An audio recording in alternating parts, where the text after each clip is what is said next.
out. It had gone downhill for many years and turned it into one of the major and most influential programs again, comparable to what it was in the old days with Larry Spivak. The longest running Sunday program of its kind in the United States history, and one of the finest guys in our industry, a role model for all of us, dead today at the age of 58. I'm Shepard Smith. Our coverage continues now with Neil Cavuto. To all our friends in the NBC family, our deepest regrets.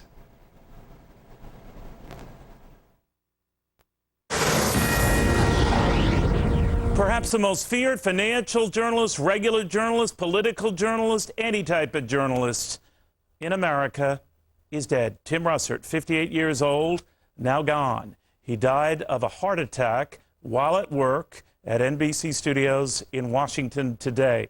The fallout, fast and furious, from political and media luminaries alike. How a man who was dramatically shaping the landscape in terms of the political questioning this election year and the hard-edged nature of that questioning has left us. We're going to be going to Chris Wallace now, who worked closely, obviously, with Tim Russert, competed against him aggressively for the Sunday talk show audience. Chris, all this is so sudden and so dramatic, you still can't quite fathom it. No, it's a bolt out of the blue. This was, to take Tom Wolfe's phrase, he was a man in full. He was the king in Washington, and even though he was, I was his competitor, and I'm flattering myself even to say that, he was the king here. He was the most important, influential reporter in Washington. You know, if you were a candidate running or a politician who wanted to arrive on the scene, you had to go through the Meet the Press interview. When he, actually just about a month ago, the North Carolina and Indiana primaries were held and Hillary Clinton had a bad night, Tim Russert pronounced that the race was over. And as far as the not only the press community was concerned, but also the political community, Clinton was gone from the race. You know, she was hanging on, but she didn't really have a chance. What we know, we heard announced by Tom Brokaw just a few moments ago on the NBC television network. Tom, one of Tim's mentors in the 80s, and he looked as stricken as all of us feel. He said that Tim had just come back from a family vacation with his beloved wife, Maureen Orth, who's a journalist herself, a writer for Vanity Fair, and their son, Luke, who had just graduated from Boston College. And boy, I never saw a relationship closer than Tim Russert and his son, Luke. He just adored Luke, his only child. And they had apparently come back from a family vacation to Italy to celebrate Luke's graduation. He was back in the bureau. He was in NBC. I'm told that he was in an announce booth actually doing some tracking where we read a copy that's going to be in the piece, and he collapsed. And they never were able to revive him, and he died of a heart attack at the age of 58. And just a few hours ago, he was conducting an online exchange, a Q&A session that a lot of us do for our internet audience. And this was on the political campaign. He was talking about the potential vice presidential picks for both Barack Obama and, of course, for John McCain. So he was working right up until the minute he died. It changes the landscape dramatically, does it not? Oh, gee, I don't even know. I mean, I don't know. I mean, it's too soon to even think about that for me. You know, as I was saying to Shep just a moment ago, as a competitor, you know, he used to drive me crazy because he used to beat me like a drum. But the fact was, he was the titan of Washington, and everybody realized it, both in the print side and the broadcast side. And the politicians realized, as I say, yeah, if you wanted to arrive, you had to go through the Meet the Press interview. Some people did pretty well. Some people didn't do well at all. I mean, the three, or a couple of highlights that stand out for me. He took over as the host of Meet the Press in 1991. In 1992, in that presidential campaign, Ross Perot was running as an independent, and he appeared on Meet the Press, and Tim just carved him up and showed all the areas where there were holes in Perot's expertise and knowledge, and what information did he really have beyond the bumper sticker line. And I'm not sure Perot ever recovered from it in terms of his standing in the way he was judged by the political community. Of course, 2000, an absolutely memorable highlight in Tim's career, that extraordinary election night, Gore and Bush. Tim had that eraser board and he's marked up with magic markers, and he was, putting it down. Well, if Gore got these states and if Bush got these states, and adding up the votes and showing how at one point it could end up as 269 to 269, and finally, and well before it was clear to everybody else, he just wrote on it, Florida, Florida, Florida. And that capsulized what the whole night and the next month was going to be about. And I believe that he ended up donating that to the Museum of American History at the Smithsonian here on the National Mall, because it became an artifact of American politics. One of the first things that you remember just as a fellow journalist about Tim Russert, and maybe this owed to his legal training, he was a lawyer, that he had a sort of a Perry Mason approach to grilling his guest and going back to the earliest statements they had made on a particular issue at any given time and throwing it back in their face. And it was one thing to hear, candidates pontificate at whatever the issue was of the moment, but then to go back and research, well, here's what you said at this time. He really pioneered that, Chris, if you think about it. You're absolutely right. And we all use it today. We all, as somebody once said, imitation is the sincerest form of television. We all stole it from Tim, but he was the one, you're exactly right, who pioneered the idea of getting the clip or getting the quotation that contradicted what the politician was saying today, saying, well, wait a minute, why was it that 6 months ago or 10 years ago you said this, and playing it for him and confronting the person with his own words. and it was enormously effective, and all of us have copied it. And you're right, he started it. On the phone with me right now, my friend, of course, who knew Tim Russert very, very well, Britt Hume. Britt, we can go on and on talking accolades about this guy, but he really was a unique guy, not only in terms of his work ethic, but very well just his personal ethic. Yeah, he was a great guy, an enormously friendly guy, a guy with a tremendously sort of sunny and positive approach to everything, and it just breaks your heart to see him go right now in the prime of life, at the top of his game. His show has been the trendsetter for a long time. And, Tim was a guy who, he was, as you and Chris have been talking about, he was a very effective interrogator, and he prepared extremely well. And between that and his passion for the subject matter, it just made you want to watch him. It made people want to watch him. His enthusiasm was infectious. Passion for politics was something you could really see. He was the top of his game. It just makes you so sad. You think about it, but we're in an age where there's a sort of a nasty bite in the media today, whether you're talking on the left or the right. He could be grilling you and go for the surgical editorial strike with a smile on his face. Well, so, not only that, he was an equal opportunity interrogator, too. I mean, nobody got a free ride on that program, and he would look up what you've said, as you and Chris were talking about, and play it back to you and ask you to make sense of it if you could. And some people could, and some people couldn't. And when you couldn't, when they couldn't, you knew it. Now, it wasn't too long ago a lot of the Hillary Clinton folks were criticizing the way that they were portrayed. They thought that the NBC News organization was unfair to them, that Russert et al. By extension were unfair to them. I always found him, as you said, Britt, to be sort of an equal opportunity knocker. And the fact that both sides freely criticized him tells me that there might have been some truth to that. Well, I think it's true. I mean, he was criticized, but by both sides. But everybody went on his show. Everybody had to, because it was, it was very highly rated, and you had to go, as you and Chris were saying, you had to go through that test, and if you didn't pass it, it made a difference. I won't keep you, Neil. No, I know you're busy, my friend. And thank you very much for coming. I appreciate your including me, and our prayers go out to Tim and all his family. All right, Britt, thank you very, very much. Thank you, Neil. Our own Britt Hume, another colleague of mine who worked very closely with Tim Russert, our own John Gibson.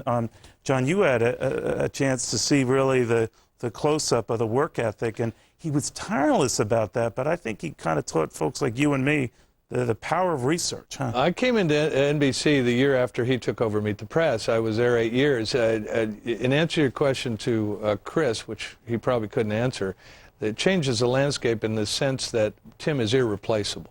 I mean, it really isn't anybody else in NBC, or with the possible exception of Chris himself, who could be Tim Russert and the power and the influence he had in Washington. He is a face on Rushmore. And as a matter of fact, while you were talking to Chris, I couldn't help but think the other great interviewer of television was Mike Wallace. And there were two people that you really had to think long and hard to sit down in front of. One of them was Mike Wallace, the other was Tim Russert. And as Britt said, you had to, if you weren't going to make any way in the political world, you had to do the Meet the Press, but you better get to bed early the night before and eat your Wheaties. Yeah, but I know, I don't even know if Chris is here, and I don't mean to blow him up if he's gone, but the one thing I've always liked about Chris, one thing I always liked about Tim, is that they could really grill you, but there was not a meanness to it. And, no. and I'm wondering too, whether the Russert approach to being diligent, being very deliberate, being very surgical, as I say, in the attacks, but stepping back and shaking hands, smiling, and moving on. Well, yeah, and I mean, it was, if you couldn't stand up to your own words, you were going to have a problem with Tim Russert. If he shows you on the screen what you said before, and then how come you're saying something different now? If you couldn't deal with that, yeah, you were going to have a problem. One of the things I liked about it, because unlike maybe some other people, even at Fox, I don't go to Washington dinner parties. And I would watch Meet the Press on Sunday, and I never missed it. And they would have that little reporter session at the end, that panel, and Tim would lead it. And you could imagine the plates and the wine glasses. That was a classic Tim Russert Washington dinner party. Let's knock everything around. And you really did get an inside view of what was going on in the town. You know, Chris Wallace, it turns out you are still here. Now he's talking behind your back, too. But, Chris, this notion of his Buffalo roots, of course, he's written several bestsellers that go back to that, and that this was very much in his DNA, and he sort of brought a common man sort of dignity to his coverage of all sorts of events, including a number of big financial events. I've watched closely his coverage of the credit crisis, to say nothing of the campaign. But it was always like looking out for the little guy. I guess it goes back to Buffalo, huh? Absolutely. And one of the saddest parts of this, the part that maybe breaks my heart the most, is that he loved his father, Big Russ, so much.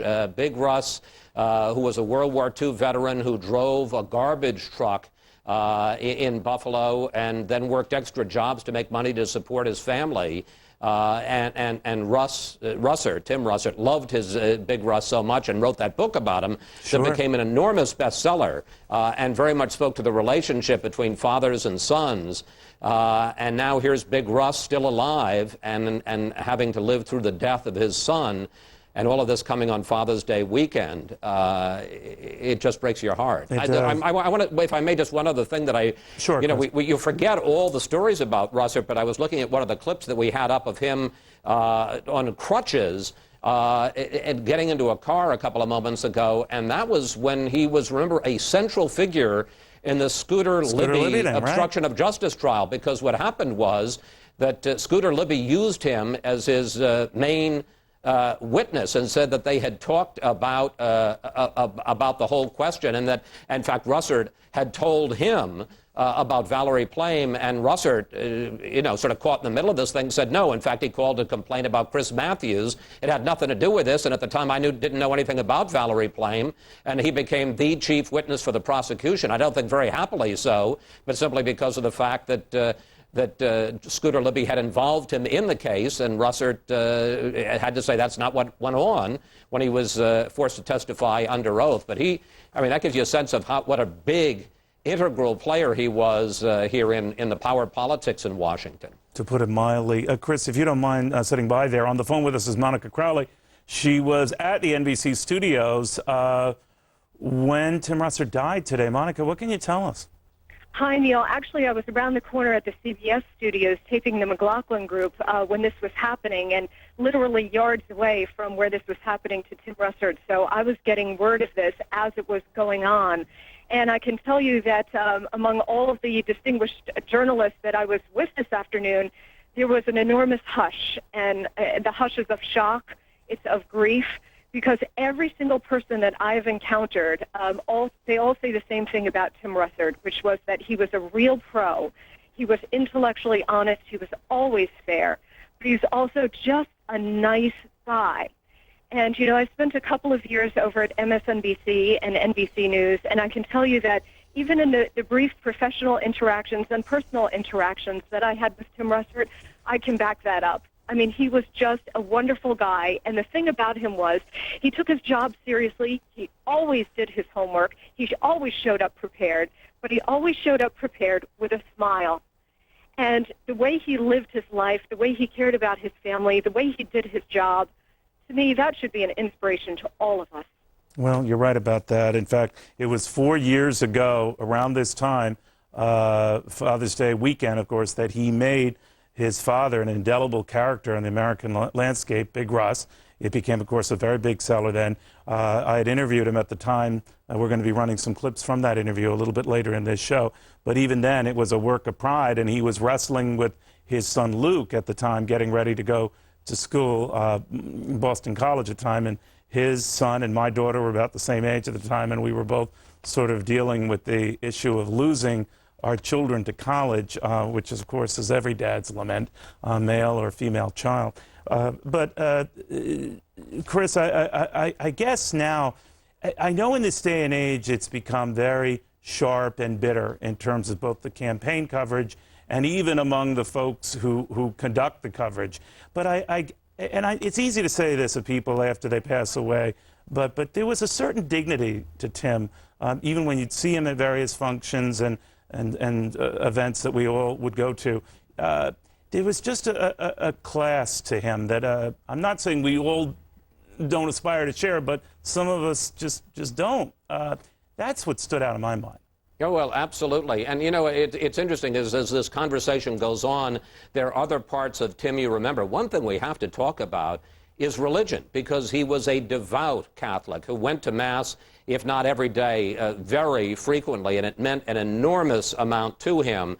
And to give you a sense of how Tim could merge his professional career with his belief and his faith, when he was an executive starting out in the mid-'80s at NBC off air, before he ever got behind the microphone, he decided that it would be great if NBC could get the Pope, and of course, you know, you talk about getting bookings, the hardest booking in the world is always the Pope. We all laugh about it. But he decided he wanted to book the Pope for the Today Show. This was at a time when the Today Show used to go overseas, and Bryant Gumbel and Jane Pauley would anchor from a country for a week. And sure enough, one Monday morning, I was at NBC, but I wasn't involved at this point at all in the Today Show. I turn it on, and they are having a Mass in the Pope's private chapel. The Pope is conducting for the Today Show and blessing Bryant and Jane's babies. It had all been set up by Tim Russert. Tim had gone to the Vatican like a Buffalo precinct worker and had worked the inner workings of the Vatican and had been able to turn out the Pope. And Chris, speaking of the Pope, it was this latest Pope, Pope Benedict, when he came to the United States, he had granted an audience with Tim Russert, also Wolf Blitzer of CNN, when he was in Washington, a very rare and unusual honor, not afforded really most anyone, let alone journalists, right? No, that's right. And Tim's standing, you know, it's interesting because it wasn't just the press community and it wasn't just the political community, it was the religious community as well. He also gave a tremendous amount of money to boys' clubs. He was a very charitable guy, believed very strongly in boys' clubs and the way that they helped in the inner city to keep kids out of the street and on the straight and narrow path. And he was very involved with boys' clubs and gave a lot. And when I say a lot, I mean a lot of money to them as part of his. I mean, this was a really decent man. This was a man who didn't just talk the talk or You live. are so right. Go on, sorry, Chris. I was just briefly going to say, I mean, he really believed in the values that, we all talk about on TV. He lived that life. You're very right. In fact, you mentioned the Catholic devotion, and I remember when I chatted with him, when his book came out, it was very big in the headlines at that time. You might remember, Chris, was the whole pedophilia scandal and the Boston Archdiocese. And he came on to talk to me, obviously, about the book, but I had to mention this knowing his fierce Catholicism. And he had said, Neil, when you step back, I'm paraphrasing here, and look at the numbers, we just can't assume that all priests are pedophiles or that all Catholics are bad. We have to step back and realize that there were some bad apples, but we needn't tarnish the whole church. And I guess he was showing a bias toward his church and a deeply held faith, but he was trying to remind folks, as I guess he did on his show consistently, that appearances and the perceptions in the media can be quite at odds with reality. We're just to give you a sense of his standing in the country. We're just getting a pool report now that the president, who of course is still over in France on his European trip, was informed while having dinner with President Sarkozy at the Élysée Palace at about 9 p.m. French time tonight, and the White House has now just issued a statement. If you don't mind, I'll read part of it. Laura and I are deeply saddened by the sudden passing of Tim Russert. Those of us who knew and worked with Tim, his many friends, and the millions of Americans who loyally followed his career on the air will all miss him. As the longest-serving host of the longest-running program in the history of television, he was an institution in both news and politics for more than 2 decades. Tim was a tough and hard-working newsman. He was always well-informed and thorough in his interviews, and he was as gregarious off the set as he was prepared on it. Just one more paragraph. Most important, Tim was a proud son and father, and Laura and I offer our deepest sympathies to his wife, Maureen, his son, Luke, and the entire Russert family. We will keep them in our prayers. I must tell you, as I read this, I can't believe it's actually happening. I agree, Chris. Thank you very much, my friend. I hope you could stick around. I know you've got a crazy schedule today as you prepare for this weekend show. But John Gibson, back with you, my friend. I wanted to get a sense of what was your sense of the guy. I mean, this was really, he was the bureau chief before he became the host of this very critical show, right? Well, I mean, he was a lot of things. I appeared at I had a book out same time Tim's Big Rust book came out, and I was on a deal with him and Charles Osgood, and the host of the event said, I'd like to introduce Tim Russert. He'll be speaking later. He is a host at MSNBC. And I just recoiled. I was the first one to get up, and I said, I don't want to correct our host, but he's the vice president of NBC News. He's the bureau chief of the Washington Bureau, the biggest bureau in the operation. And he's the moderator, Meet the Press. He's not a host at NBC. Hey, look, but it was unusual, right? I mean, there was a guy who filled this gap, and a lot of people said, well, this seems like an odd kind of a thing to do, right? And then we know in retrospect it was a brilliant thing to do. Yeah, no, look, I don't know how that deal went down, where he convinced somebody, let me take a shot at Meet the Press. I think I can do something with it. And whoever said yes, should get a star on Hollywood Boulevard, because he certainly did. He was a huge, huge presence. From NBC, you work in the trenches, and you get the sense that there's some people above you who are very powerful. and another thing, he was the first, I think, in our industry to sign a 10-year contract. Think of that, 10 years. That says something on the side of the folks who signed that contract. Correct. You're that crucial to them. You are, and he is that crucial. I mean, he is in Washington. I said before the word irreplaceable. He leaves a tremendous void, not only in his family and among all the friends that he has in Washington, but in terms of just a television presence, he leaves a huge void. It was a wonderful guy. I mean, he was not a glowering guy who came around and cracked the whip over you or you got angry emails from. He was supportive and a good guy. Indeed. We already heard what the President of the United States had to say. Chris Wallace was passing that along about Tim Russert's passing. Now, Barack Obama coming out a little while ago saying that there wasn't a better interviewer in television. He was one of the finest men I knew. He cared about the issues, family. I am grief-stricken with the loss, and my thoughts and prayers go out to his family. I hope his family life and professional life are standards that we all carry with us. From Barack Obama.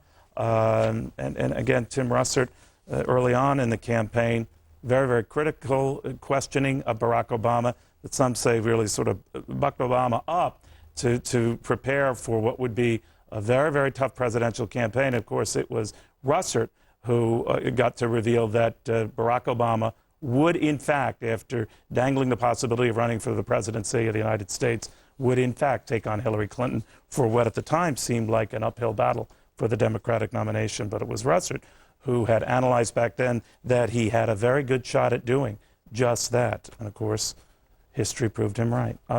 Governor Mike Huckabee joins us right now on the phone, the former Republican presidential candidate. Governor, what do you make of this? Hey, Neil, I'll tell you, I was just shocked. I was finishing a speech in Houston, speaking to the state Republican convention here, walked off the stage and heard the news, and my own announcement for the presidency was on Meet the Press with Tim Russert. And I've done that show on many occasions, and he's such a class act. And one of the things that I reflected upon, when you went on that show, you knew one thing: you'd better be prepared, because he darn sure would be prepared. And he was fair, but he was always going to try to do everything he could to pull out of you the truth. That's the mark, I think, of a great journalist. And Tim Russert was a class act that you walked away with a great sense of respect for every time you did the show. But I know it was friendly with you, too, and I saw a number of your appearances with Tim, Governor. But when you were staying in the race after Mitt Romney had dropped out, it was Russert who was kind of telling you, what's the end game here?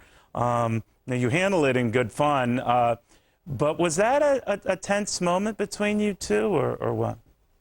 Not really. I mean, I understood that, he was looking at it from his perspective, as I often said. The people who were saying I should get out at that time were people who were either supporters of one of the other candidates. They were media people, but they weren't my supporters. And I said all along I'd stay till the race had a conclusion. And I think he was just doing his job.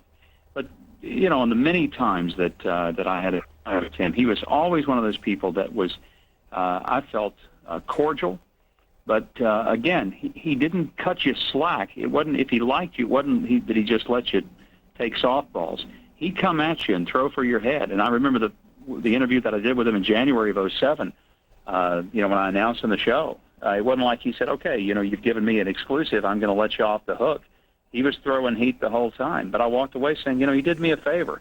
He took some of the worst stuff somebody could potentially come up with and went ahead and got it out of the way. But there's something about Tim's show, Meet the Press, I think, that really says a lot about him. You learn a lot about a person by those who are around him.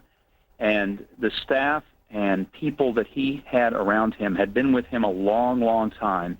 They adored him. They were loyal to him, and they loved him. And I think that probably says more about Tim Russert than the public persona. It's the fact that the people who knew him best and worked with him closest were the ones who loved him the most. Governor, thank you very much. We appreciate you stopping by. Liz Trotta certainly knew Tim Russert very well, not only as an aggressive broadcast journalist in her own right at CBS, at NBC, but someone who, in the course of that, obviously got to see Tim Russert and that work ethic, pathos, if you will, up close. Liz, good to have you. Good morning. Good evening, afternoon. It's very easy when someone dies to just sort of spray great words, and everyone says, well, they're gone, and we say great stuff. But even when he was alive, we shook our heads and sometimes fists in rage about his gotcha moments, his great insights, and the stuff he saw before any of us did. What did you witness? Well, just for a little context, I predated Mr. Russert at NBC News. I was there 19 years, and he had not yet arrived. He was still working for Governor Cuomo as the public relations person. It was one of those days, one of those times where you didn't make the jump from public relations to journalism easily and without the scorn of most of your new colleagues. Sure, most of the times it's the other way around, right? Exactly. Right. And he did that. And what he proved, which was so interesting, that he was part of a long tradition, not only in the business, but at NBC. He was in the tradition of people, maybe these names are not known today, Douglas Kiker, Sandra Van Oker. These were people who not only covered reporters, covered as reporters, politicians, but they actually understood how they thought.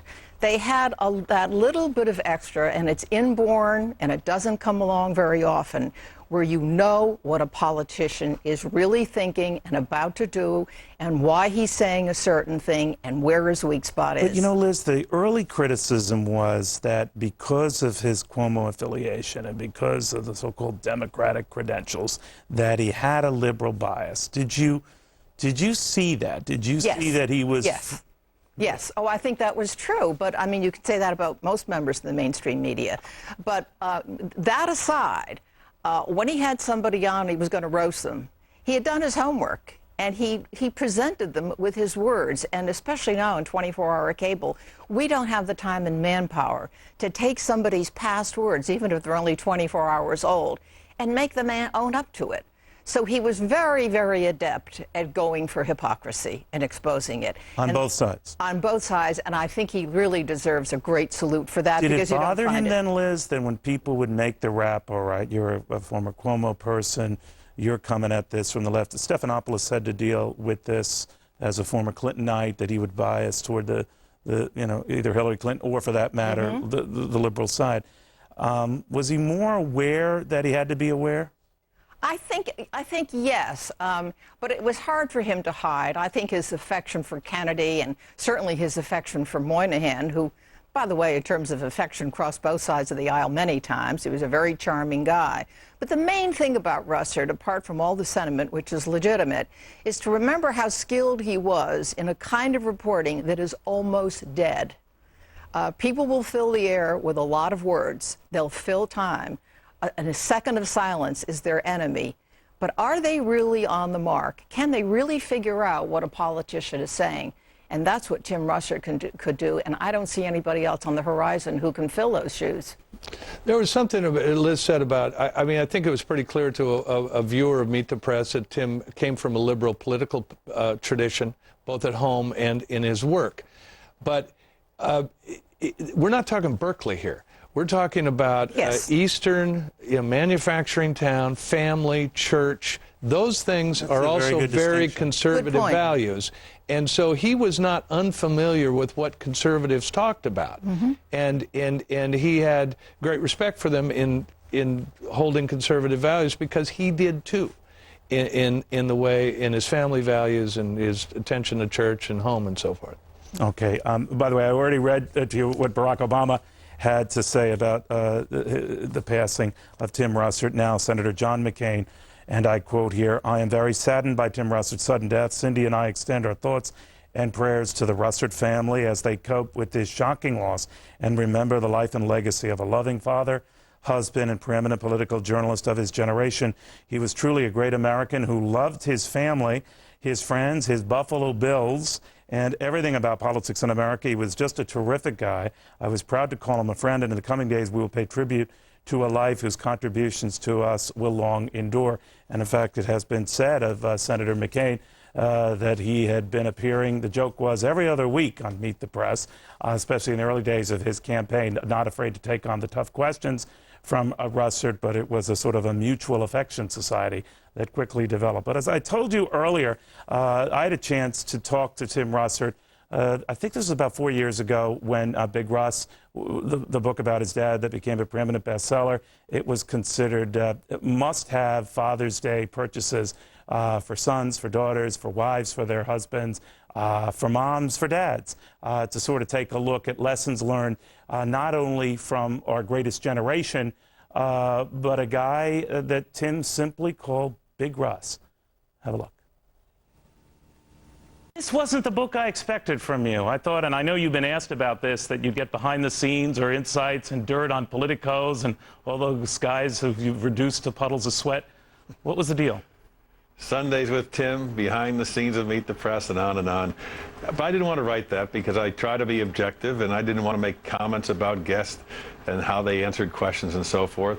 Instead, in 1998, I went back to Buffalo, the American Legion State Convention, to receive a journalism award, and I brought my son, and I began to talk about my dad very spontaneously, about how he had been born in the Depression and in 10th grade left the school to go fight in World War II, was in a terrible plane crash in the hospital 6 months and barely survived, and then came home and started to work 2 full-time jobs for more than 30 years to raise and educate his 4 kids. He never whined, he never complained. And I said, this is the real Tim Russert. And the place exploded. All these grizzly vets from World War II wiping their eyes with their paws. And I began to sense there was something here if I could write a book that affirmed my dad's life in a real and honest way. Because Big Russ is unique to me, but I think there are a lot of dads around the country that have done the same thing. Yeah, well, definitely. I mean, I was looking and reading your book, and I was thinking my dad has passed away, also that generation. And I wonder, I don't want to be so jaded here, Tim, whether that's a forgotten generation, whether the qualities that it exemplified are dying with them at the rate of 1,700 a day? That's a great question. Guys who were born in the Depression, quit high school to fight a war, then came back and built the greatest middle class in the history of mankind. And they're not the least bit introspective or revealing about what they did. They don't want to talk about it, as opposed to our own generation and perhaps the next one. I have an 18-year-old son, Neil. When I wrote the book, I reread it, and I realized I had written about my dad, but I had also written it for my son. I was trying to transfer those lessons. And in 2004, how do you convince your son that he's always loved, but never entitled? Because there's a sense of entitlement that exists now that never entered my father's mind. Now, I know your son's going away to college next year, I think Boston College, right? Oh, you're killing me. Yes, yeah, I love know, Boston but College. Tim, I've been through this. My daughter started college this year, and it's tough. And by the way, it will be horrible for you. So good luck. But having said that, I wonder, as the money guy here at Fox, I think the problem with our generation, Tim, and our children's generation, is we're spoiled by comparison, and that generation, our dad's generation, could teach us a thing or two about this obsession with money. What do you make of it? You're so right. I went to one Major League Baseball game a year. We'd send away for the tickets, sit in the upper deck of Cleveland Stadium, watch the doubleheader of the Yankees. Now I want to be at the front row of every Super Bowl, every All-Star game. I want my son by my side, so I'm partly to blame. I'll tell you a story that's in the book about my dad. He never had a new car. He's turned 75 years old. I want to buy him a new car. I sent him a brochure for a Lexus, for a Mercedes, for a Cadillac. And he pulls in and he said, I'll show you where I want to go. 2 blocks away, he goes into the Ford dealership. Charlie, comes in with a Buffalo Bills windbreaker. Tim, show him the car. A black Crown Victoria. I said, Dad, it's a cop car. He said, Charlie, open the trunk. 2 cases of beer, 2 suitcases can fit in there. A real spare, no don't. So we're driving home, and I said, Dad, why did you want a Lexus, Mercedes? I'm paying for it. He said, we beat those guys in the war. I said, how about a Cadillac? Cadillac's American made. He said, what do you want me to do? Drive home with a spanking new Cadillac. Big Russ's kid made it big on TV, so I'm showing off. I can't do that. I know who I am. I'm a Ford Crown Vic guy. Even in receiving a gift, he was teaching me a lesson. And the sad irony is Big Russ is outliving his son. Carl Rove on the phone with us now from Washington. Carl, how are you? That was a sweet, sweet interview. I tell you, it was a very fun interview. I just finished reading the book that morning, and obviously the stories were legendary in there, but you just got to love this Big Russ character, because if he was even half the things that Tim said, I mean, it obviously got in his DNA. Well, you got to love a guy who could honor his father that way and exemplify the values of his father that way. Really remarkable. It's interesting, Carl. There's a little subset story to the Big Russ and storyline that a number of publishers are sort of scratching their heads saying, geez, this wasn't quite the book we pictured from you, Tim. We thought it would be, as he was saying there, Sundays with Tim, or reflections on a long career interviewing big newsmakers like Carl Rove and what have you. And he said, no, that's not what jazzes me. This is what jazzes me. And a couple of them said, well, we don't know how well this will do. Of course, history proved that sat on the New York Times bestseller list for the better part of a year. But do you think there are reminders just from that book's success and the message in it and what Tim was saying then, and echoed since? I do. I thought John Gibson had a wonderful perspective. Look, his in a funny way, Tim Russert's values were very old-fashioned. It was family, it was community, it was friends, it was decency, it was integrity, it was values and character. And as long as I've known him, I've been watching this afternoon since the news broke. I've been watching people's commentary on various stations, and it really is amazing how many people talk about how in their conversations with Tim, he would always ask about your kids, and he would always tell you about Luke. And that was my experience with him. I've known him for 15, 18 years, and we've talked over those years many times about our mutual boys growing up, and it is a sign of the guy's inherent decency. Look, he loved politics, but more than that, he loved his family, he loved his faith, he loved his community, he loved his country. He was a patriot. It's interesting we talk about, and John was referring to this before, about growing up in Buffalo and that sort of blue-collar charm that is not like a sort of a Berkeley left sort of thing, but just sort of a salt of the earth, up by your bootstraps sort of reflection on life. Yeah. And that really characterized his reporting, that there was never any hint of elitism to it. No. Just the fact that look, can everyone go along for this economic ride? Yeah. No, look, there was no condescension in this man. He was funny to say it, but he was blue collar. I mean, his values were strong. He was of the heartland. It's funny. He and I talked many years ago about his love for his father and about how Big Russ worked 2 jobs and all the sacrifices that his father made. And I told him about my grandfather, who literally started out with nothing and sold knives off the back of a pickup truck, and literally had to take the evening newspaper when he was finished and slap it on the walls for insulating material with flour paste, and made something of his life and educated his kids. And Tim Russert said to me just very quietly, "That's America."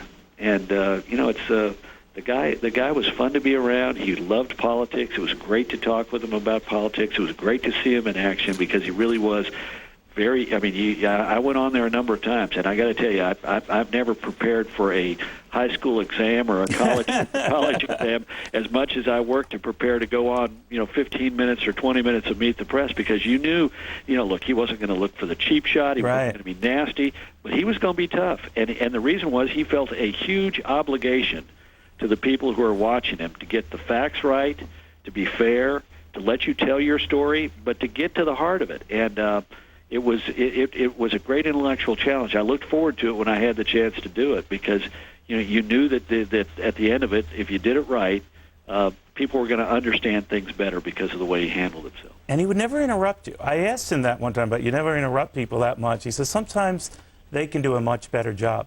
I thought that was kind of telling. Yeah. In other words, referring to the person who he was interviewing. Liz Trotter brought up something very interesting a few minutes ago, and that is, where he came from, where Russert came from. He was, a top aide to Mario Cuomo, well steeped in Democratic Party politics, the liberal orthodoxy, and that he had to be aware of that. And maybe because he would try extra hard not to be dominated by that. What do you think? I think that's right to some respect. I think, though, he was a Democrat, and within Democrat politics, though, he was an outlier. He was the chief of staff to Daniel Patrick Moynihan, who was, remember, an aide to Richard Nixon and chairman of George W. Bush's Social Security Reform Commission. So, I mean, he was capable of putting partisanship aside and doing something for the best interest of the country. And he made his entrance into politics through sort of, the rough and tumble of ethnic politics. And as a result, it wasn't the sort of hot tone of Harvard or, Berkeley of, sort of white wine Chablis elitism. It was, sort of through the values that made the Democratic Party a dominant party in the 1930s and 40s, the working class people who were patriotic, who loved America, who believed in its fundamental values, and never lost heart. It's funny, Carl, too, because I went to undergrad school near Buffalo, New York, and when I was raising this with him one time, I said, what happened to the great city of Buffalo, this manufacturing juggernaut that fell on hard times? And he didn't waste a nanosecond, Carl. He said, it's still a great city. Yeah. Never lost that loyalty. Yeah. No, and look, I've been to Buffalo over the last 4 or 5 years a couple of times, and you can, you go there and spend some time, and you understand Tim Russert, because it is a great city. It's got a great sense of history, a great deal of pride. The ethnic, this great ethnic swirl of the Irish and the Germans and the Poles, and it's a fantastic community, and you can see where Tim had this sort of great worldview, this respect for every individual, and an integrity that came out of that tight-knit community and out of a family where, I mean, you read that book about his dad and you know him, you know his dad, it is such a wonderful book with deeply revealing passages about the relationship between a father and a son who love each other, and a father who embodies so much of what America ought to be all about, and a son who recognizes the great gift that his father gave him. It wasn't sending him off to school. It wasn't providing for him in a material fashion. Tim Russert recognized the greatest gift that his father gave him was values, and this was his attempt to pass them on.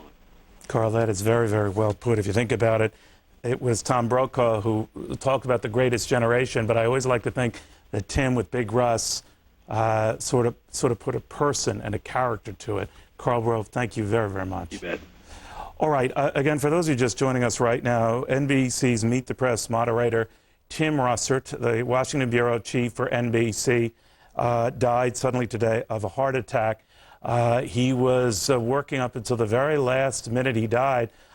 He was doing a blog, if you will, one of these things that some of us in this business are called to do, to answer questions from those who log in and email on the campaign, on who the respective presidential candidates this year might be entertaining as vice presidential candidates. In that back and forth missive, Russert has said, and this just a few hours ago, this is going to be one heck of a race, one fascinating drama. It is a drama that he really characterized and built excitement for. Now, a lot of you who step back from this might be wondering, these guys in the media business are certainly incestuous about talking about their business and themselves. But Tim Russert, I think it is fair to say, even though he worked for a competing organization, went beyond just this business to defining the character and the tone of a presidential race, and oftentimes set the mood and even the questioning that would follow of the candidates. And it was his insights that oftentimes ended up not only being uncanny, but also being the kind of insights that others would pounce on, sometimes days, weeks, months later. And keep in mind, it was Tim Russert back in 2000 and that unending campaign count back and forth, remember, with the board and the states that mattered and the states that didn't, who repeated, as my colleague Chris Wallace said, Florida, Florida, Florida. He was right then, in retrospect, an historic insight back then. On the phone with us right now, Bob Shrum, a Democratic strategist, frequent guest on Meet the Press. Bob, your thoughts? Well, I'm stunned. I just got off a plane. I was in China and got this call, and he was a good friend, a great interviewer. We had more fun on these Sunday panels where Carville and Madeline and Mike Murphy and I would sit there and through this whole presidential campaign and argue back and forth about what was going to happen. And he loved the political game, but he was also deeply personal. I mean, he knew my father was sick a few months ago, and I said he couldn't read Tim's book about his dad because his eyesight was going. And he sent him it was wonderful, he sent him an audio cassette of the book as he read it. And, of course, my father looked at it and wouldn't open it because then Tim had autographed it, and that would destroy the autograph. So I told Tim we got him another copy, and it was really the last thing the last book my dad went through before he died. And it's just, Luke just graduated from Boston College. They just went to Italy on a vacation to celebrate. Tim came back. Murphy and I are supposed to do a show with him next Thursday. I just find the whole thing stunning. His gift to American journalism was, there were two. One was a penetrating mind and an exacting set of standards that held people to what they had said before. So if you were going on Meet the Press and you were a political figure, you couldn't reinvent yourself for that show because Tim knew what you had been 5 years before, 10 years before, 15 years before. And he was willing to put the quotes up there and ask you to explain the difference. And it really held people to account. And secondly, he wasn't afraid of saying what he thought. When he saw reality in front of his eyes, he said it. On the night of the Indiana and North Carolina primaries, you know, they went to him as it was clear that Obama had won North Carolina by double digits and was coming very close in Indiana, and Tim said, we can now say that we know who the Democratic nominee for president is going to be. Some people were mad at him for saying that. Absolutely, absolutely. It was the truth, and it was the moment when I think most of the country, most political people in the country said, this is over. Okay. Bob, thank you so much. I know this is tough on you. I appreciate you sharing some insights. That's great. Thank you. Be well. Okay. All right. Again, we have Catherine Herridge right now in Washington who can maybe give us some more details of what happened. She's outside NBC's Washington headquarters, where a couple of hours ago, one of the stalwarts of American journalism and the man who sort of put the blueprint on this campaign and so many before it passed away. Catherine, what can you tell us? Well, we've been out here, Neil, about an hour, and we've been able to gather some additional details of the events leading up to Russert's death. The information we have from staffers within NBC is that early this afternoon, perhaps around 1:45, 2 o'clock, Russert was in the audio booth, the voiceover booth, where you would record narration for a TV piece when he collapsed. One report we have is that he was conscious after he collapsed and was complaining that he was having trouble breathing. Obviously, someone quickly called an ambulance, and there was an effort to revive him within the Bureau. And tonight, it's believed the likely cause of his death was a massive heart attack, Neil. Catherine, had there been any prior health issues? We're not aware at this point of any prior health issues, and we don't want to get ahead of ourselves. I think what is striking to me as we report from outside that office tonight is that there is just a real sense of loss. We had a conversation with one NBC staffer who described that hours period of time around Russert's death. She said that they had information that something had happened, and even though there wasn't a lot of information, they sort of knew in their hearts that it was not going to be good. And then when the staff was informed that Russert had passed, there was people openly crying in the newsroom, Neil. Amazing. All right, thank you, Catherine. Chris Wallace now has gotten to hear a little bit of the reaction on the part of Tim's wife and son. What can you tell us, Chris? Well, there is a report on the New York Times blog at this moment that, in fact, we've been reporting all afternoon that Tim had gone to Italy with his wife and with his son Luke to celebrate Luke's graduation from Boston College. We knew that Tim had come back. It now turns out that his wife Maureen and his son Luke had not, that they were still in Italy, still on their vacation, and that they are flying back now, and one can just imagine what that trip is going to be like. It just adds another heart-wrenching turn to this terribly sad story, that this extraordinary man, and a man, as Brett Hume said earlier, at the top of his game, a man in full, should have been struck down so suddenly without any warning at all. The age of 58, and his wife and his son are a half a world away. All right, Chris Wallace, thank you very much. John Gibson, Liz Trotta here in the studio with me. And I know, guys, I'm always thinking, if you're a non-journalist, right, if you're a non-media person, and people at home are saying, we really like Tim Russert, but boy, this seems like a huge deal. Why is it a huge deal, John?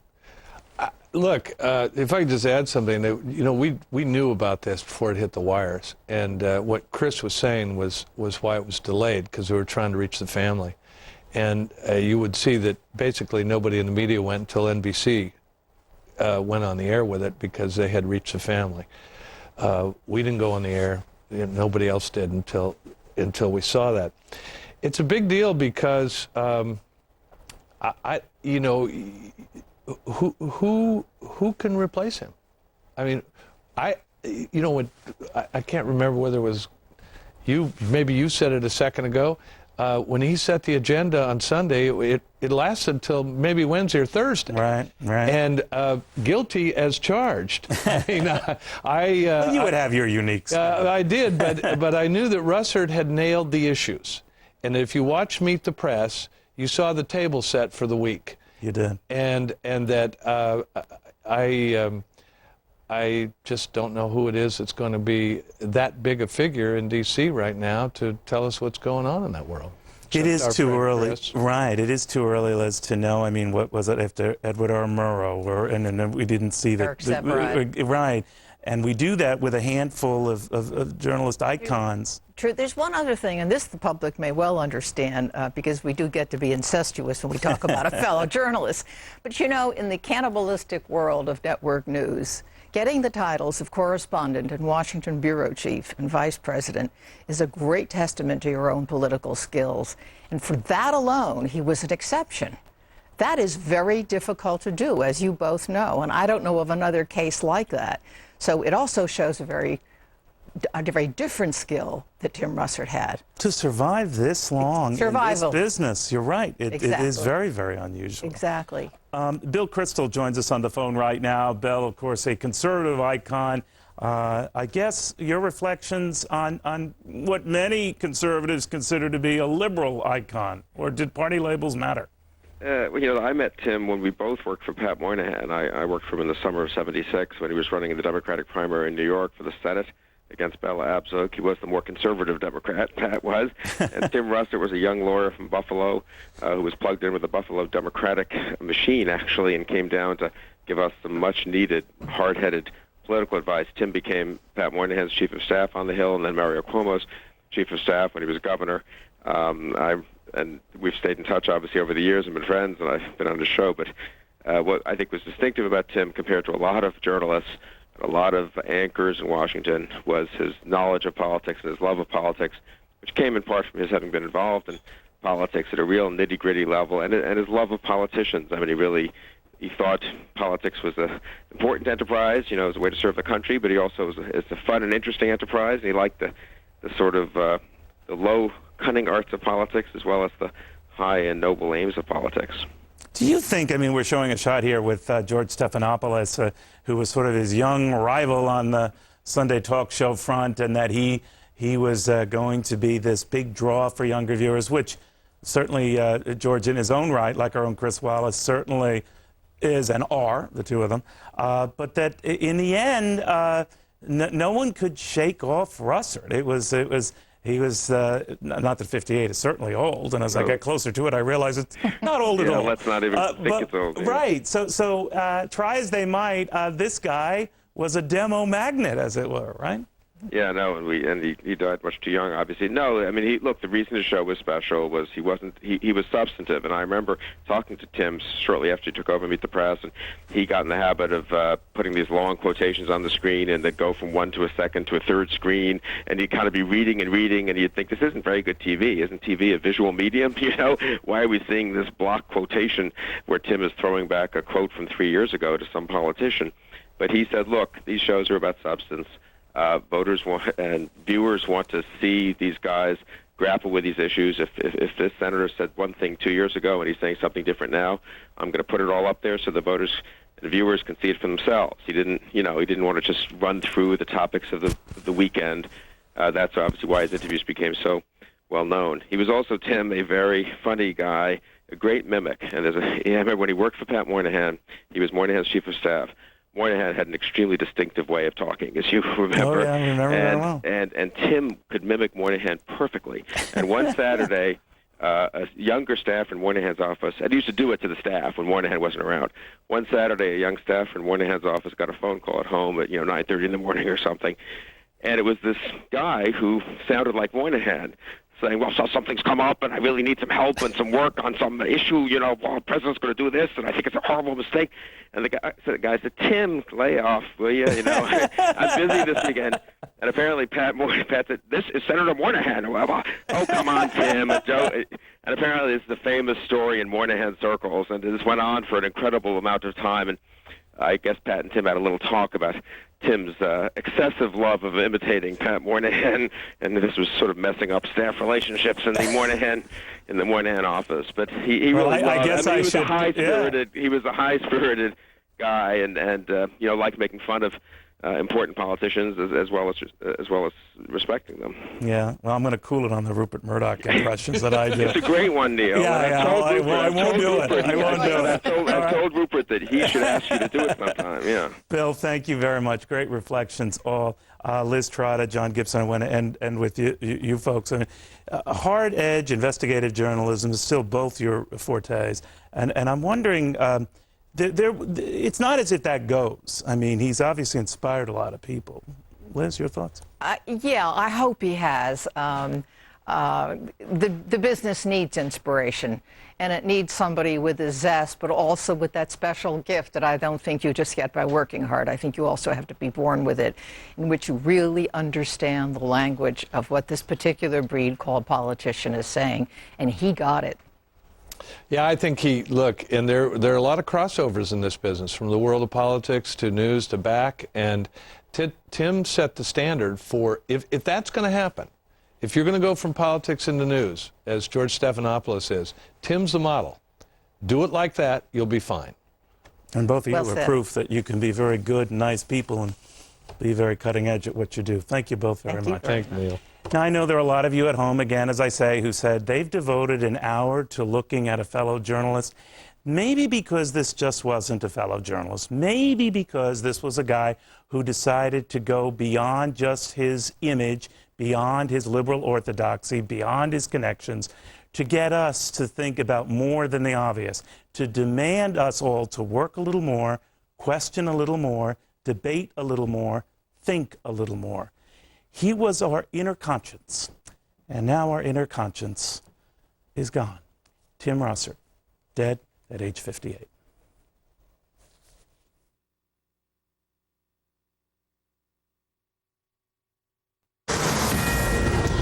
There is breaking news tonight on the Fox News Channel, and sad news, too. A TV news legend is gone. Welcome to our continuing coverage. I'm Bill Hemmer. And I'm Julie Banderas in for Megyn Kelly. Meet the Press host Tim Russert collapsing today at work in Washington, D.C. after suffering an apparent heart attack. He was 58 years old. Throughout the next hour, we have continuing reaction throughout the network of NBC and also through all of our colleagues throughout our industry. First, though, this is how the world first learned of Russert's death. NBC veteran journalist and anchor Tom Brokaw breaking the news on NBC. I'm Tom Brokaw, NBC News, and it is my sad duty to report this afternoon that my friend and colleague Tim Russert, the moderator of Meet the Press and NBC's Washington bureau chief, collapsed and died early this afternoon while at work at the NBC News Bureau in Washington. Tim had just returned from a family trip to Italy with his wife, Maureen Orth, the writer, and his son, Luke. They were celebrating Luke's graduation from Boston College just this spring. Tim, of course, has been the host of Meet the Press longer than any other person in that long-running television broadcast. And he has been a very familiar face on this network and throughout the world of political journalism as one of the premier political analysts and journalists of his time. Tim, 58 years old, grew up in Buffalo, and he wrote a #1 best-selling New York Times book called Big Russ and Me, about his childhood and especially about his relationship with his father, Big Russ. That was followed by another #1 New York Times bestseller called The Wisdom of Our Fathers. That book was inspired by the many letters that he received from other children talking about their relationship with their fathers. This was one of the most important years in Tim's life for so many reasons. He loved this political campaign. He worked to the point of exhaustion so many weeks, not just on Meet the Press, but on MSNBC and with our colleague Brian Williams, of course, during the debates and on special coverage on NBC Nightly News. Tim was a true child of Buffalo and the blue-collar roots in which he was raised. For all of his success, he was always in touch with the ethos of that community. Just last week, he was back in Buffalo, moving his father from his home to another facility. His father now in his late 80s. Big Russ, it goes without saying, our heart goes out to him and all members of Tim's family. Tim loved his family, his faith, his country, politics. He loved the Buffalo Bills, the New York Yankees, and the Washington Nationals. He, of course, had season tickets to that team when they moved to Washington. We'll have additional details throughout the evening here on NBC News and MSNBC, of course. Brian Williams will have continuing coverage. But to repeat, our beloved colleague, one of the premier journalists of our time, Tim Russert, died this afternoon after collapsing at work at the NBC News Bureau in Washington, D.C. And I think I can invoke personal privilege to say that this news division will not be the same without his strong, clear voice. He'll be missed as he was loved greatly. I'm Tom Brokaw, NBC News in New York. That was 2 hours ago. Tom Brokaw on NBC News, and ironically at 12:50 Eastern Time today, filed online an interview which apparently could have been the last interview that Tim Russert filed when he was talking about the show coming about this weekend on Meet the Press, and also talking about the election, the campaign of 2008. He said, what we hope to do in this campaign is recognize there are big differences on big issues between John McCain and Barack Obama, and how true that statement is. It continues the war in Iraq, Iran, Social Security, and taxes. There was not a bigger story in his life at the moment than campaign 2008. Tim Russert, sadly gone at the age of 58. Roger Ailes, the chairman, the founder of the Fox News Channel, is with me now, and I know you know him well. Roger, your thoughts tonight? Well, yes, we're all very sad about Tim. I've sent a note to NBC News on behalf of all Fox News employees, saying how sad we all are about it. Tim, I worked with him for 2.5 years at NBC, but I've known him for well over 20, and I think before the last presidential election, I had lunch with him. He would always have lunch with people, and at lunch you felt like you were on Meet the Press, because he always had penetrating questions. I think the thing that I remember, and it's strange on a day like this because it's so sad, but Tim was one of the funniest guys I knew. He did great impressions when he worked for Moynihan. He did great impressions. Cuomo, he did impressions. He did impressions of presidents. He would go into voices. He always had the latest joke. He not only was funny, he appreciated humor, and so it's hard to find a picture of Tim when he isn't smiling. He was just a guy who enjoyed life. My last impression, my wife and I were at the Radio TV Correspondents' Dinner, and we saw him as we walked into the room, and we went over to talk to him, and I said, how you doing? And he said, you know, I just got back from driving Luke. He said, I don't know whether it was his or Luke's pickup truck, driving him up to Boston. And he said, we were in old clothes, and here I am driving this pickup truck. And when I pull into a gas station, the guy'd say, aren't you Tim Russert? What are you doing out here in a pickup truck? And Tim said, you know, Roger, that's what life is all about. He said, I was there because I really wanted to be. I had a chance to talk to my son at long lengths of time. And he said it really was the best time driving back to Boston in that pickup truck. And that's sort of the last time, and that was just a month or so ago when I talked to him. He was very, very good at what he did. He was an example for all journalists today and tomorrow. Well said, Roger. Thank you for that. Roger Ailes, Chairman and CEO of the Fox News Channel. And that Thanks, pickup Bill. truck is, you're most welcome. Thank you. Pickup truck, emblematic of his blue-collar roots and upbringing in Buffalo, New York. We'll talk more about that throughout the hour. Julie? Yeah, you can't really meet a journalist in this city or in Washington that hasn't met with him at some point in their career. And of course, Fox's Chris Wallace, host of Fox News Sunday, is here now, and he meets with them every Sunday. And like you said earlier, I mean, great guy. You're probably the only one that possibly could say anything bad, and that's that his ratings kind of beat yours. As I said earlier, and thank you very much for reminding me of it, he beat me like a drum. It's the only thing I didn't like about him was having to compete against him. He was a fierce competitor. I mean, you know, the world of Sunday talk shows is pretty small, and the target guests that you want to get on are. And when you were in a fight with Russert to get a guest, it was pretty fierce. And you know, despite the fact that he was the king. And he really was the king of the media here in Washington, and the fact that he'd been doing it for 18 years, every Sunday, that senator or that presidential candidate, that was the most important person in the world. I remember the 1 or 2 times I beat him. I try to forget the 200 or 300 times I lost to him.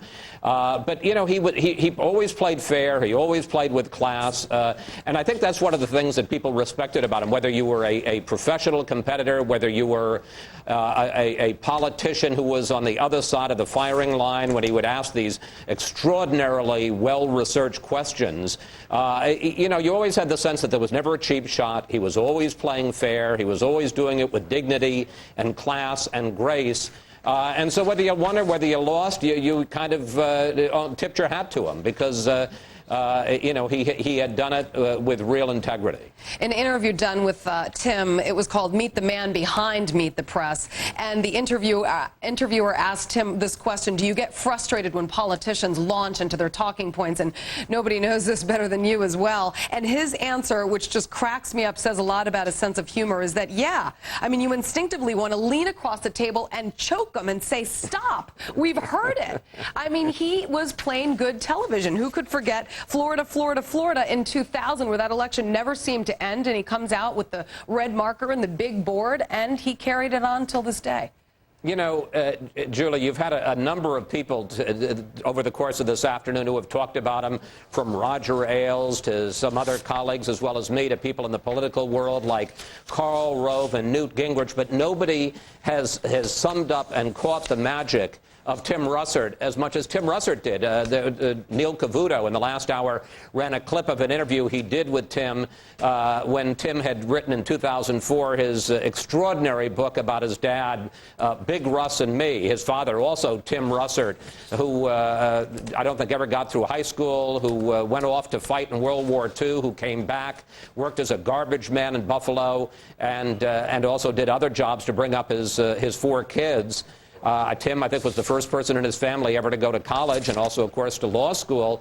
And when you watch Tim Russert on the air talking about his dad, and you get that blue-collar, wonderful, one-of-a-kind vitality and humor, love of life, love of politics, love of, as Roger has said and other people have said today, he loved his family, he loved his country, he loved his Catholic religion, he loved his profession, he loved covering politics, and he dearly loved his family, loved his father, Big Russ, loved his wife, Maureen, and his beloved son, Luke, who had just graduated. And I have to tell you, because, you know, sometimes I'd see them at parties, nobody was prouder of his son than Tim was of Luke Russert. He just adored him. And it's a terrible thing that he went. I still can't believe it. But having spent the last week with Maureen and Luke in Rome, celebrating Luke's graduation from Boston College, he died a happy man and a fulfilled man. Chris, Tim was last here on Fox. He was actually on Hannity and Combs, I believe it was 2007 in June. And it's interesting because Alan Combs, our liberal here at Fox, one of them, said that, I noticed Sean is trying to pull you way over there to the right. And Russert responded, he's on my right, you're on my left, I'm right here in the center. He really represented what most journalists aspire to do, really, is be fair and balanced. Yeah, I think so. I mean, let's be straight, and that's the way Tim would want it. I think that he was a Democrat. He grew up a Democrat. I don't think he wore it on his sleeve. I think he felt very badly, and I'm telling you from his point of view, that I think that he felt that he had been used by the administration in the run-up to the Iraq War. So many of the times that Dick Cheney came out, Vice President Cheney came out, was on Meet the Press back in 2002 and 3, and talked about how we're going to be greeted as liberators there. And I think Tim kind of turned against the war, and I think if you watch the show closely, you could tell that. He was very sharply critical of administration officials. Yeah. But having said that, I don't want to say that he was a liberal or a liberal journalist, because, I mean, if you were a Republican candidate running for president in 2007 or 8, and you went on for the, quote, Meet the Press interview, and that's what it was. It was an event. It was a kind of rite of passage. He was absolutely as tough on them as he was on any Democrat. Chris Wallace, great to have you. Thank you so much for reflecting on your thoughts on him. Like what Karl Rove said about a half hour ago, he said he'd never studied harder for a test in all of his life than he studied for the 15 minutes he was going to spend with Tim Russert on a Sunday morning at Meet the Press. Geraldo Rivera now with me. And Geraldo, good evening to you. Hey, Ben. You were one time in the NBC family. How do you remember him? Well, from 1994 to 2001, I was part of that family, and I can tell you what I remember most vividly about Tim, and let me just say that I was absolutely stunned and shocked. I was with my family when I got the news, I got the call, and I didn't believe it. I had to check 3 times before I understood that this lion, this giant in our business had passed at 58 years old so suddenly. You all look at each other and you say, my God, how frail is life. But I met Tim when he was working for Senator Moynihan in New York, and then for Governor Cuomo, very much a political activist, not quite a press secretary, more a chief of staff for those 2 giants in New York political history. And then when I started at NBC News in 1994, I have to tell you that I had come from a daytime talk show background, and a lot of others in the NBC News family were kind of cold-shouldered to me because I came from such an unconventional background.